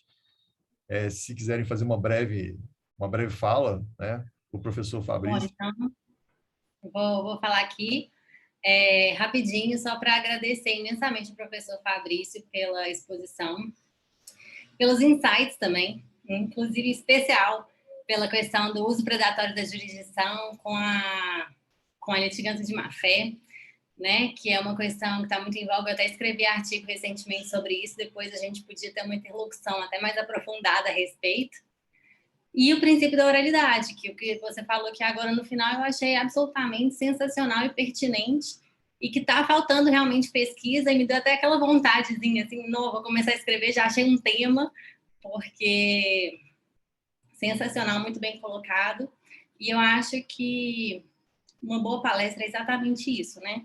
Quando uma boa aula, assim, é porque, no final das contas, os colegas, os alunos, todo mundo sai não só com mais conhecimento, mas com inspiração e com insights para escrever a respeito, para pesquisar a respeito. Então, quero te agradecer imensamente por hoje. Obrigado, Laís. Professor Paulo. Também te agradecer, Fabrício, pela parceria nos livros, que vem dando excelentes resultados, e pela palestra de hoje. Assim como a Laís falou, essa questão dos insights, ainda mais eu que estudo muito os métodos adequados de resolução de conflito, e você tocou num ponto que é excepcional no nosso direito, que é a celeridade, e muitas vezes é confundido celeridade com simples velocidade, e então é um tema muito interessante, é um princípio muito importante de ser estudado, e é uma fé que eu sempre converso com a Laís, a gente sempre tem muita muita de ideia, e a gente sempre fica discutindo a questão da litigância de má-fé, até onde pode ser aplicado, até onde não pode ser aplicado. Então, eu já coloquei aqui até meu caderninho aqui, comprar o livro do Fabrício, porque tem que ler esse livro, que parece que é sensacional mesmo. Obrigado, professor. Quem não tiver a obra do professor Fabrício, vou mandar a máfia atrás, vocês sabem que eu mando. Né? Então, o que acontece? O Fabrício estava falando o seguinte, você falou de coordenação, eu não sei se foi uma escolha boa da FUMEC, não, sabe? Porque eu acho que escolheram o cara mais doido para coordenar esse programa, né? Que é camarada que não dorme, que não almoça, né? Que coloca... Isso é ótimo, Sérgio. Isso é ótimo, sabe por quê? Porque a gente gera pânico para os nossos alunos. E a academia tem que ser um espaço de angústia, para ficar só aqui quem quer. Angústia e sofrimento. Né? Não é diferente. Conosco não foi, né? Não foi mesmo. O professor Fabrício, o professor Rosemiro Pereira Leal, que foi o nosso professor no mestrado e no doutorado, eu não esqueço do professor Rosemiro falando assim, quanto mais a gente estuda, ele falando com a turma, né? Quanto mais a gente estuda, mais triste a gente fica. E por que mais triste a gente fica? Porque mais noção da realidade a gente tem. Né? A pessoa que não estuda, não procura evoluir, não procura pesquisar, é uma pessoa que não tem noção da realidade. Né? Então, ela não consegue perceber as coisas boas e as coisas ruins, às vezes, que estão ao nosso redor, para fazer uma crítica. Né? Então, eu sempre lembro dessa frase do professor Zemiro, porque é algo assim, né? que encaixa perfeitamente com uma luva na mão, né? Diante de tudo isso que você falou, professor Fabrício. E, professor Sérgio, eu quero aproveitar a oportunidade também. Ontem eu mandei para a editora meu próximo livro. Eu vou publicar o resultado da minha pesquisa de pós-doutorado em psicologia. E assim que for agendado o lançamento do livro, eu enviarei o convite para você, Sérgio, e estenda esse convite a todos os alunos do PPGD. Pode ter certeza que nós vamos estar em peso lá no lançamento dessa obra, e já fica aqui o convite para uma exposição, né, aqui na FUMEC, do resultado dessa obra, né, que eu tenho certeza que vai ser uma outra obra muito utilizada pelo meio acadêmico e pelo meio, né, prático, né, porque a qualidade das suas obras estão visíveis aí para todo mundo ver. Tá, querido amigo e irmão Fabrício? Eu sei que você Obrigado, meu isso amigo. agora na sequência, então... Tem uma entrevista aí, o pessoal já está até me ligando aqui da TV. Então, eu já te deixo tranquilo aí para, né, seguir com os seus compromissos da manhã. Mais uma vez te agradecendo, né? Agradeço em nome do nosso reitor, do nome da nossa coordenadora da graduação, professora Silvana Lobo, que inclusive mandou mensagem aqui, falando assim, não deixe de mandar um beijão para o professor Manda um Fabrício, que eu beijo amo para Silvana. ela é uma admiradora sua. Sempre quando eu converso com ela a seu respeito, ela fala assim, não, adoro aquele menino, aquele Fabrício, é um espetáculo aquele menino. Então, assim, de uma forma muito respeitosa, o carinho que ela tem por você, né? Então, ela mandou mensagem aqui, sabia que você ia dar essa palestra, você não deixa de mandar um beijo enorme para o Fabrício. Retribua, Sérgio, para mim. Em nome da nossa instituição, né? Eu te agradeço mais uma vez, e aí te libero para os próximos... Peço desculpas para sair, tá, gente? Professor Sérgio, muito obrigado. Estendo esse agradecimento a todos os professores, pesquisadores e pessoas que estiveram aqui gentilmente para me ouvir, tá?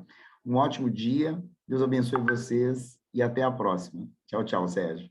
Beijo enorme para você, Fabrício. Até mais. Outro. Bom, gente, dando sequência, né? Maravilhosa palestra do professor Fabrício, né, gente? Não tem, né? Não teria pessoa melhor para falar, né? Hoje aqui, nesse lançamento dessa obra, que é uma obra que teve muito, muito trabalho. Eu sei porque eu acompanhei de perto o trabalho da professora Laís, o trabalho do professor Paulo. Não é fácil produzir uma obra no nível que foi produzida. Eu e o professor Fabrício Veiga, nós somos mais de bastidor do que os dois, né, que foram os principais atores, né, que reuniram a turma toda, tanto da graduação, né, numa pesquisa preliminar que eles fizeram, selecionando os principais TCCs da graduação.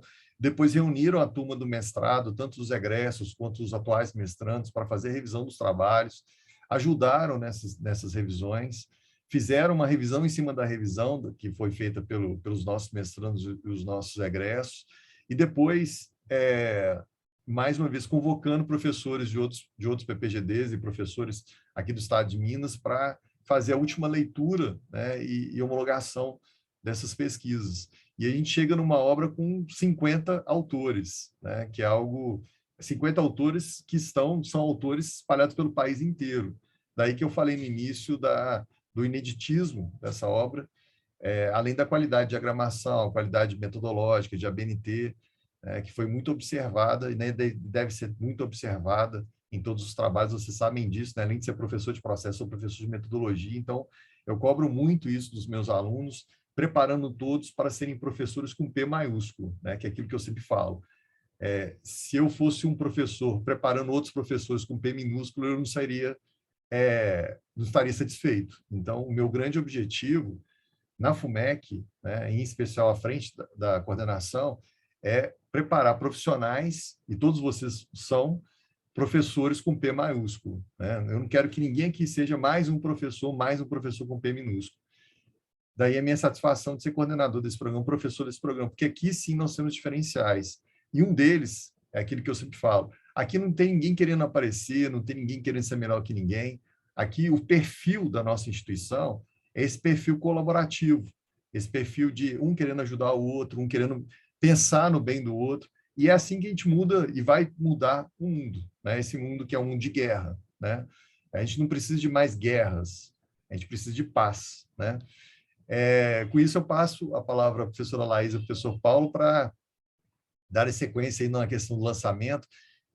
Talvez fosse interessante a gente compartilhar aqui a tela da capa. Eu não sei se a professora Laís ou o professor Paulo tem isso à disposição para... Eu não sei se eu consigo compartilhar. Deixa eu tentar. Eu acho que você tem que me autorizar aqui, Eu Zandon. liberei. Eu liberei aqui. Liberou? Ó. Liberei. Calma, deixa eu só colocar aqui bem visível. E uma informação importante, né, gente, que não poderia deixar de falar também, que hoje é uma data especial, não só pela palestra do professor Fabrício, não só pelo lançamento da obra, não só para o início dos nossos trabalhos de pesquisa no semestre e no bimestre, mas também aniversário, né, de uma pessoa especialíssima no nosso PPGD, aniversário da Claudinha, né? E então eu aqui já de antemão já te dou os parabéns, Claudinha. E eu sei que é uma fala que todo mundo vai aderir, porque você é uma referência para todos nós na secretaria, né, na condução dos trabalhos do PPGD FUMEC. O sucesso do PPGD FUMEC se deve muito ao seu trabalho, que é um trabalho seríssimo, né, um trabalho diuturno. E eu digo e reafirmo aqui que tem duas pessoas que são preciosas da minha vida, né, que me aguentam diariamente, né, que é a minha esposa Letícia, que eu não sei como é que me aguenta, e a Claudinha, que eu também não sei como é que a Claudinha me aguenta, né? Então, eu tenho que dar os parabéns a você, Claudinha. E não é fácil ter um Zandona na cola, né? De manhã, tarde, noite, madrugada. Compartilho aqui também das palavras do Zandona, né? Sem a Claudinha, o mestrado na FUMEC PPGD jamais seria o mesmo. Então, meus parabéns, tudo de bom. Ela está aqui agora ou não? Ela branca. Parabéns, Cláudia! Obrigada, muito obrigada. Muito obrigada. Parabéns, Claudinha. Muita saúde. Paulo. O professor Zandona já é mais que um amigo, né, gente? Eu é que agradeço por tê-lo na minha vida, por ter me dado tanta oportunidade, por me ensinar cada dia um pouco mais, mesmo que seja na pressão, às vezes no 520, não é no 220, não. Mas eu estou muito feliz de fazer parte dessa família do PPGD, viu? Obrigado, Claudinha. Obrigada. E passa a responder mais minhas mensagens de madrugada, viu? Você está meio ausente da madrugada. Oh, preciso, né, gente? Preciso. Mas eu prometo me esforçar mais, tá bom? Beijo enorme, Claudinha. Beijo, gente. Obrigada. Beijo. Bom, pessoal, eu vou compartilhar aqui, então, a tela, só para mostrar para vocês. Está todo mundo vendo? Sim. A nossa capa do livro, prefaciado pela doutora Gabriela Oliveira Freitas, que, né, temos que deixar aqui o nosso agradecimento, que aceitou o convite e fez um prefácio sensacional. Vocês vão ter a oportunidade de ler já, porque daqui a pouco a gente já pode liberar o link, né, Dandana? Acho que a gente já pode colocar o link para o pessoal no próprio bate-papo aqui do Zoom. Eu aproveito aqui o momento também para agradecer, né, todo o apoio da Universidade FUMEC, do PPGD, do GPRO e dos membros do GPRO e do Diálogos, porque foram sensacionais, foram extremamente necessários para a confecção desse livro, além de um agradecimento especial aqui aos meus colegas, né, coordenadores, que eu já agradeci várias vezes, e principalmente aos autores, né, sem os quais o livro não existiria e não teria a qualidade que ele tem hoje. Então, fica aqui meu agradecimento a todos. Não vou dar muito spoiler, daqui a pouco vocês abrem aí o livro, mas olha, ele já tem o ISBN, já está todo aqui completinho no repositório da FUMEC para acesso. Podem compartilhar o link para todo mundo, que o melhor de quando a gente escreve, né, um artigo, um livro, é justamente, eu pelo menos, eu fico querendo que todo mundo leia. Então, eu acho sensacional esse apoio da FUMEC, que dessa forma a gente pode disponibilizar o livro sem nenhum custo, para que todos tenham acesso a esse conhecimento. E aqui nós temos um livro que aborda temas tanto de direito processual civil, né, que passa até por alguns temas que o professor Fabrício falou aqui agora na palestra, fundamentação das decisões, litigância de má-fé, passa pelo ativismo judicial. A gente passa também pelo direito processual do trabalho, né, tratando bastante ainda da reforma trabalhista, que ainda está muito em voga. A questão da arbitragem também, que é muito importante hoje em dia. Jus postulante, inversão do ônus da prova. E, por fim, a gente chega deixa eu tirar aqui o sublinhado, nos artigos de direito processual penal. E é isso, vou passar agora a palavra para o Paulo, vou deixar aqui o livro, a capa do livro enquanto isso, que já está compartilhada mesmo a tela. Mais uma vez agradecendo a Laís Andona pela oportunidade, que é uma oportunidade incrível de poder coordenar mais uma obra, já nossa segunda, com a terceira já no forno para ser publicada também. Laís pela parceria de sempre, não só no artigo, mas em vários outros momentos, artigos, dissertações, coisas da vida também. É uma grande amiga. Diária, né, Paulo? Né? Oi? Parceria diária. Exatamente, uma grande amiga que eu ganhei no mestrado da FUMEC, e ao Fabrício também pelo brilhantismo que ele traz com seus anos e anos de estudo para a gente. E agradecer mais uma vez aos autores, principalmente os autores da graduação, porque são eles que realmente tornam possível o nosso trabalho. Porque os mestrandos, claro, tem todo aquele cuidado de pegar o artigo, de trabalhar o artigo para que ele possa ser publicado, pegar o TCC, né, e transformar em formato de artigo, mas quem realmente criou aquela ideia, quem teve aquela instigação, aquela dor, aquela dúvida inicial, foi o aluno da graduação. Então, a gente agradecer todos os alunos da graduação que foram essenciais para a gente, e temas muito interessantes, temas muito bacanas e trabalhos muito bem feitos também. Então, isso é legal. E a gente estava até conversando mais cedo com o Andona e Laís, que é criar essa cultura na FUMEC, de incentivar os alunos a querer produzir, querer escrever, querer cada vez mais pesquisar. E o legal é que a gente já começa a ter retorno. Muitos alunos falam, nossa, que bacana, que agora já vou publicar, vou ter uma publicação e nem tive que ter o trabalho de procurar. Simplesmente escreve um artigo, um TCC bem feito, que a gente vai atrás de você. Praticamente é isso que está acontecendo. Então, é muito legal para eles terem essa oportunidade. E aos mestrandos também, mestres, meu agradecimento por tornar isso possível mais uma vez, pegando aqueles artigos, aqueles TCCs iniciais e transformando em verdadeiros artigos excepcionais. O professor Adriano, que está aqui na câmera, estou vendo ele, grande abraço para ele. O Flávio também, estou vendo aqui, a professora Renata.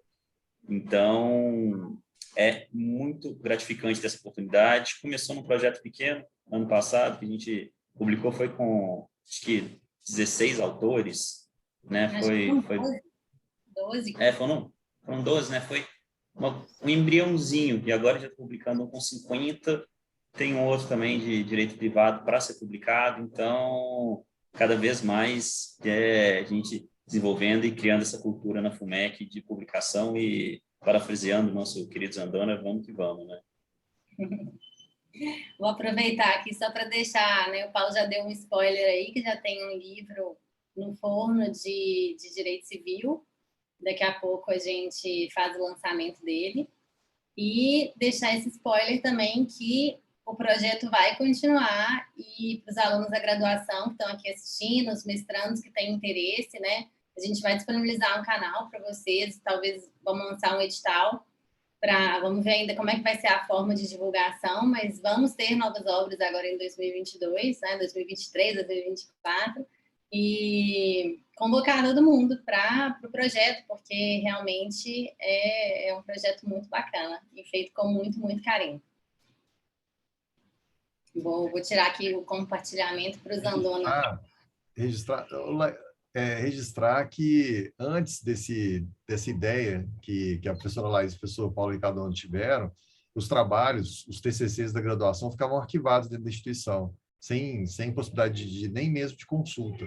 Então, o trabalho que tem sido feito por eles realmente dá destaque, né, a uma produção que é uma produção importante, que até então era desconhecida do público em geral.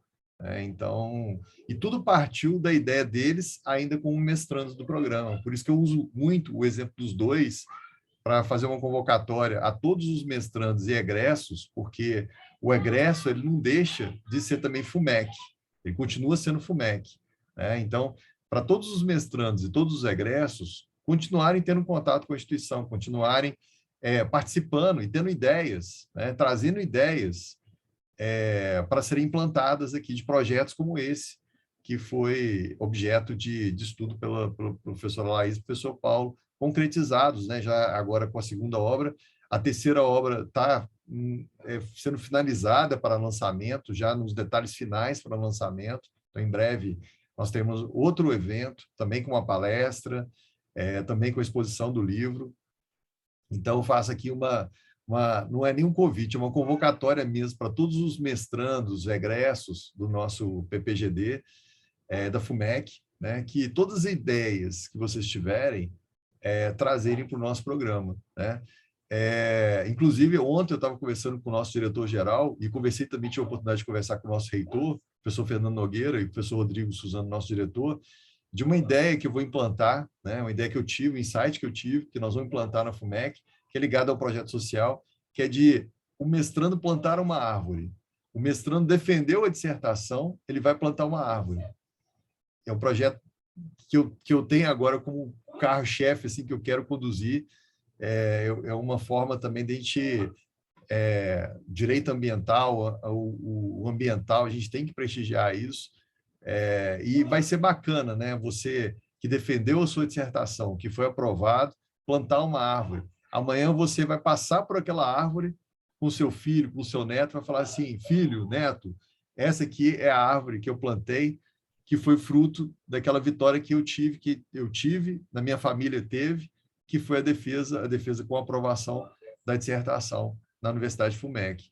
Então, eu já antecipo também, uma novidade que em breve nós vamos divulgar no nosso PPGD, e eu conto aí com o apoio de todos vocês para essas ideias. Nós estamos desenvolvendo outras coisas também, como projetos de rádio, também vinculado ao PPGD, e várias outras ideias que vêm de vocês, e que certamente vão ter um nome de vocês.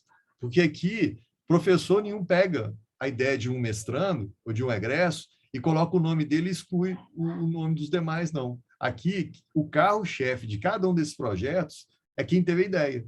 Então, quem teve a ideia desse projeto aqui hoje foi a professora Laís e o professor Paulo Ricaldoni. Então, eles são os principais nomes desse projeto, mesmo hoje sendo egressos. Eu digo egresso, mas eternamente da família FUMEC, porque quando você sai daqui, você já sai daqui com a tatuagem FUMEC por resto da vida.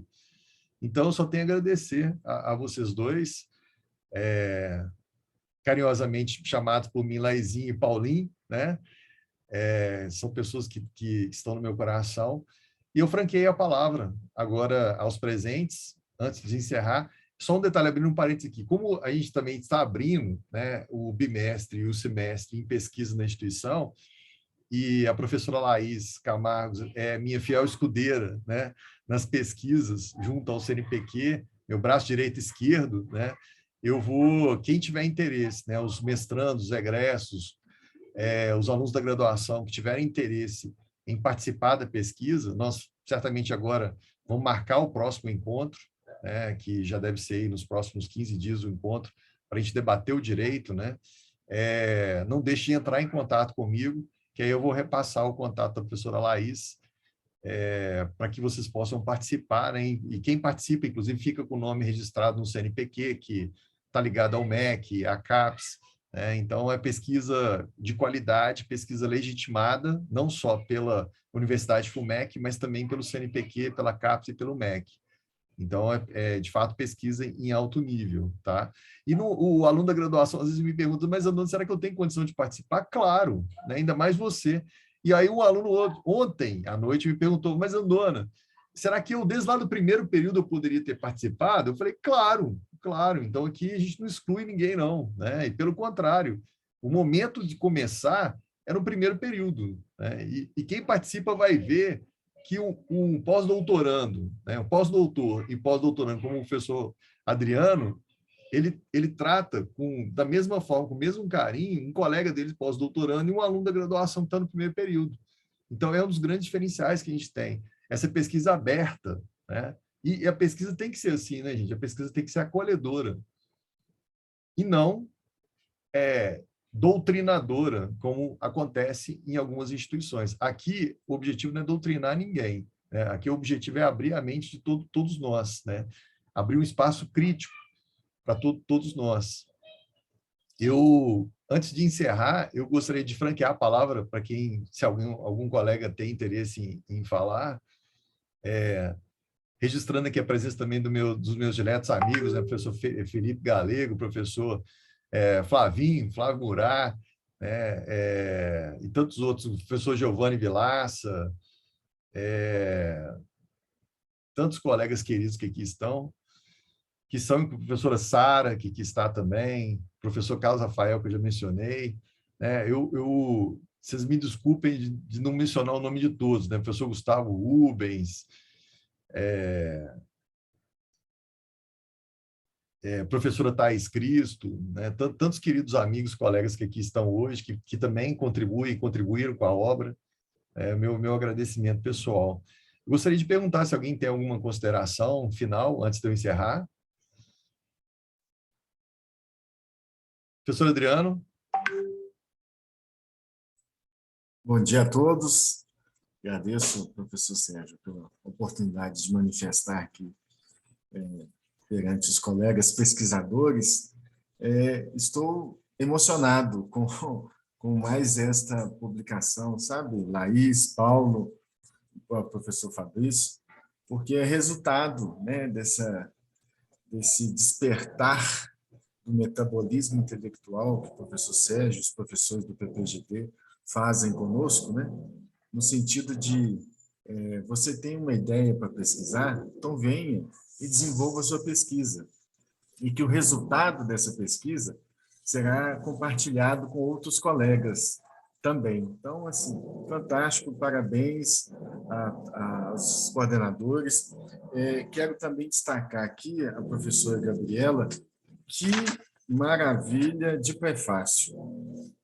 E confidencio a vocês que desde 2018, no PPGD FUMEC, estou nessa aventura, professor Gabriel, e tive a grata satisfação de ser também co-orientando de um orientador seu, e é muito aprendizado.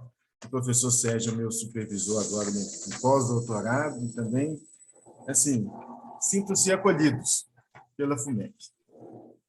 Um abraço para todos e vamos aos próximas obras e próximas pesquisas. Obrigado, professor Adriano. O professor Adriano também é meu braço direito e meu braço esquerdo nessa instituição. Não sei o que seria dos Andorra sem o professor Adriano. Eu comentei isso ontem com o nosso diretor-geral, viu, professor Adriano? Ontem, né? E é bom que essa gravação aqui vai ser disponibilizada depois no YouTube, porque fica registrado isso. Aumentando a minha responsabilidade, né, professor? Deixei claro para o nosso diretor-geral da importância do professor Adriano na nossa instituição.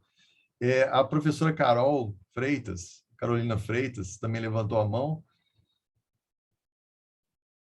Professora Carol?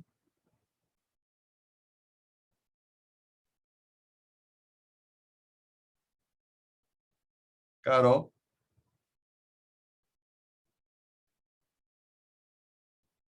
Ela não deve estar conseguindo conectar o microfone lá. Está desabilitada. A mensagem está desabilitada. Deixa eu ver aqui se eu consigo. Carol, eu não estou. Ah, não, peraí, deixa eu ver aqui se eu consigo.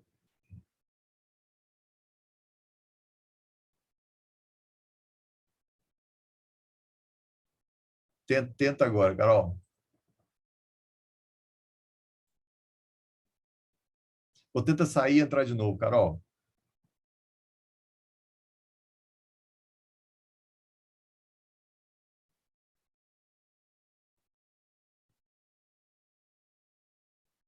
Professora Keila também aqui com a presença, professora Débora, professora Carol voltando.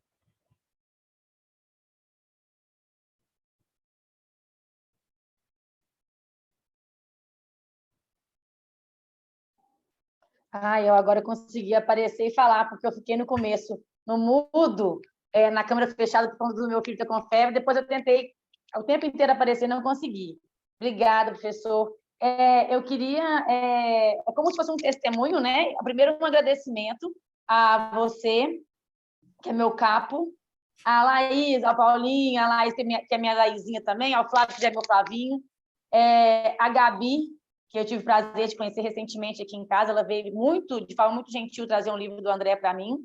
E porque isso que a FUMEC nos permite passar através do seu empenho, da sua luta, é tão importante, é tão incrível, e a gente conseguir levar isso aos graduandos, até eles, porque no início eu acho que eles não têm a dimensão da importância, né? Então, assim, essa obra, resultado de um esforço de tanta gente, e é tão importante, é como essa árvore mesmo construída. Então, eu queria, na verdade, agradecer. Acredito que esse meu agradecimento, como todos os coautores, né, eles têm a intenção de fazer, de permitir que a gente participe desse crescimento dos graduandos e do nosso, porque a gente está aqui todo dia aprendendo e aprendendo e aprendendo e apanhando, apanhando, apanhando, mas é uma forma, esse ato de vocês, além de engrandecer o nosso PPGD, ele nos engrandece como professores, como profissionais. Então, assim, é fascinante. E que essa semente, que essa instigação, ela nos dê frutos com relação aos graduandos. Porque para eles poderem perceber, e eles vão perceber isso em determinado momento, ou agora, ou no momento de maior maturidade, da importância do que está sendo feito. Então, é mais essa parte de agradecimento. E desculpa, porque eu fiquei sem som, mas é o normal da minha vida, né? Você já sabe. Um beijo para todo mundo.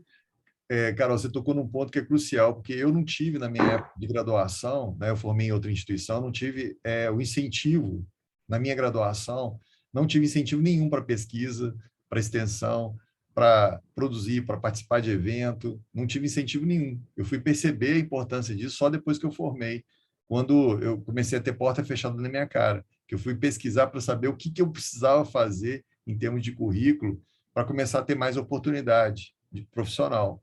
Então, eu me preocupo muito com o meu aluno especial da graduação.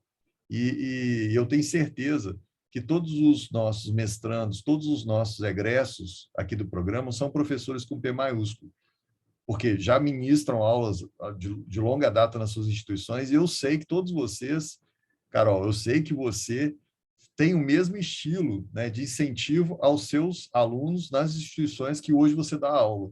Isso aí só me enche de orgulho, me enche de satisfação, né? Aquilo que eu falo, que a gente tem que reproduzir essa cultura nas instituições que a gente está, incentivar o aluno. É claro que a gente tem hoje uma turma, né, que é mais acomodada, né? Mas se eu conseguir numa sala de 30, 40, 50 alunos, incentivar 5, 10, 15, eu já estou satisfeito, porque eu já consegui mobilizar essa turma para algo que eu não tive, né? Então, eu só tenho aqui a te agradecer pelo esse esforço que eu sei que você faz e registrar aqui que eu estou em débito com você, porque você me orientando, né? E eu tenho que acabar de ler a sua dissertação para te liberar aí para qualificação. Não, fica à vontade, está ótimo. Está ótimo, tá né? ótimo. Tá ótimo. E, finalmente, eu passo a palavra ali para a professora Renata, professor desembargador Roberto Apolinário, que também levantaram a mão.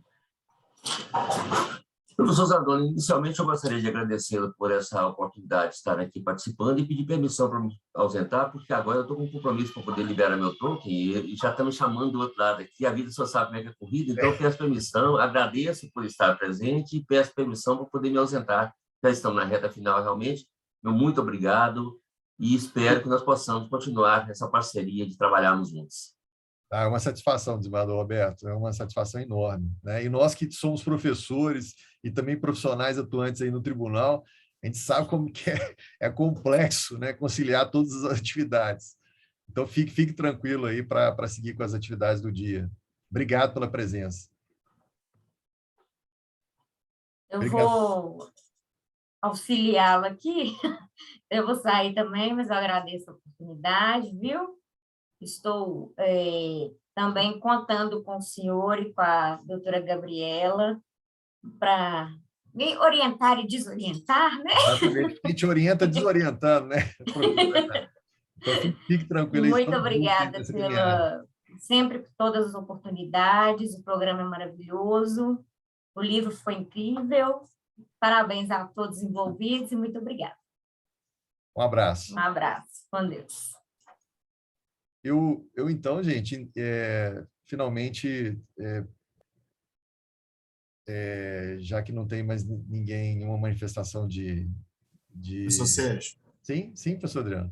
Desculpe interrompê-lo, mas é que o Giovanni lançou uma ideia aqui no chat aqui.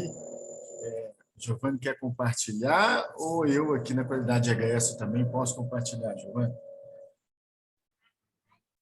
Professor Giovanni, encontrei com ele ontem ali, eu saindo para buscar o Zandoninha para levar em casa, para voltar correndo para dar aula, saindo do tribunal, e só tive tempo de dar um cutucão no professor Giovanni e sair correndo. Bom, ele deve estar com dificuldade no microfone, mas ele registrou ali que a ideia do plantar árvore pode ser ter caráter retroativo. Os egressos plantarem árvores também. Fantástico, fantástico. Obrigado pela sugestão já acolhida, né? Lembrando que nós já implantamos o nosso pós-doutorado na Universidade FUMEC e em breve nós teremos também o nosso doutorado, se Deus quiser, né? O professor Adriano está empenhado em me ajudar nessa parte também, né? É o principal autor, né, dessa ideia também. Então, muita novidade está por vir, gente. Mais uma vez, fruto da ideia de vocês. Então, não deixem de compartilhar a ideia de vocês. Vamos implantar todas as ideias de vocês, tá? E vocês como autores principais dessas ideias, sempre dando crédito ao trabalho de vocês. Mais uma vez, obrigado, professor Giovanni, pela iniciativa e pela sugestão já acolhida, tá? E com isso, gente, eu primeiro encerro a gravação, né, para disponibilizar logo mais no nosso canal oficial do PPGD FUMEC no YouTube, e conto com vocês todos aí na coordenação do PPGD, com os projetos infinitos, né, que todos nós estamos conduzindo aí na nossa instituição. Beijo enorme para todos vocês. Eu declaro encerrada essa sessão pública, né, de apresentação da obra e palestra do professor Fabrício Veiga. Um abraço, gente. Tchau, tchau.